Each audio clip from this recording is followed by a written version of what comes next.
ഇതൊക്കെ നമ്മുടെ കയ്യിൽ കിട്ടണമായിരുന്നു. അടിച്ച് കലക്കി കൈ കൊടുത്താണ്. എടുത്ത് സമയം കുറേ ഇടും. എന്താണ് എടാ ഞാനേ ആ പോസ്റ്ററിന് ഒരു ആസ്തറ്റിക് നോക്കായിരുന്നു. നീ നോക്കിയേ അതിൻ്റെ ഫോണ്ടും കളറും ഇതങ്ങനെ സെറ്റല്ല. ഞാൻ അടുത്ത മാസം കയറി പോകും. കൂടുതലന്മാരൊക്കെ ഓരോ ഇത് രക്ഷപ്പെട്ടു തുടങ്ങി. എന്തെങ്കിലും കാണിച്ച് നന്നാവും, എന്തെങ്കിലും കാണിച്ച് സെറ്റാവും നോക്ക്. എടാ സെറ്റാണല്ലോ, ഒന്ന് തീരുമാനിച്ചുറപ്പിച്ചാൽ മാത്രം മതി. എന്നാ തീരുമാനിച്ചിട്ട് പോണ. ഇത് ഇന്നെങ്ങാനും ശരിയാക്കി തരുമോ? എടാ മോനെ, ഞാനിവിടെ സമൂഹം ചായ അടിച്ചോണ്ടിരിക്കില്ല, ഇതിനൊക്കെ കുറച്ച് സമയം എടുക്കും.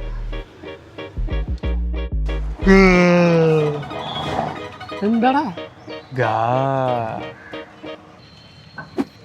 എടാ എനിക്ക് ഡിസൈൻ പരിപാടിയൊക്കെ ഇൻട്രസ്റ്റ് ആണെന്ന് നിനക്കറിയാലോ. ആ ഫീൽഡിലേക്ക് ഒന്ന് കൈ കടത്തിയാലോ എന്ന് ആലോചിക്കുക. എടാ ഞാൻ ഈ പോസ്റ്ററൊക്കെ ഡിസൈൻ ആണെന്ന് കാണുന്നതല്ലേ, അതൊന്ന് നെക്സ്റ്റ് ലെവലിലേക്ക് അപ്പോഴാണ് പ്ലാൻ. എന്ത് വെച്ചിട്ട്? എടാ വച്ചിട്ടല്ല, പോയിട്ട്. അതാണ് ഞാൻ പറഞ്ഞ ഗ്ലോബൽ അക്കാഡമി ഓഫ് ആർട്ടിസ്ട്രി. അവിടെ ഡിസൈനിങ് മാത്രമല്ലടാ, വേറെ പരിപാടികളൊക്കെ ഉണ്ട്.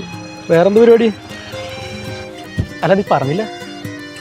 എടാ അവിടെ ഡിജിറ്റൽ മാർക്കറ്റിംഗ്, 3D മോഡലിംഗ്, അങ്ങനെ AI ഇൻ്റഗ്രേറ്റഡ് വേറെ കുറേ കോഴ്സുകളുണ്ടാ. സെറ്റ്. അപ്പൊ നിന്റെ പ്രശ്നങ്ങളൊക്കെ മാറിയല്ലേ? അതെ, എല്ലാം സെറ്റാക്കിയിട്ടുണ്ട്. എന്നാ നിന്റെ പ്രശ്നം ശരിയായില്ല, പോയാലോ?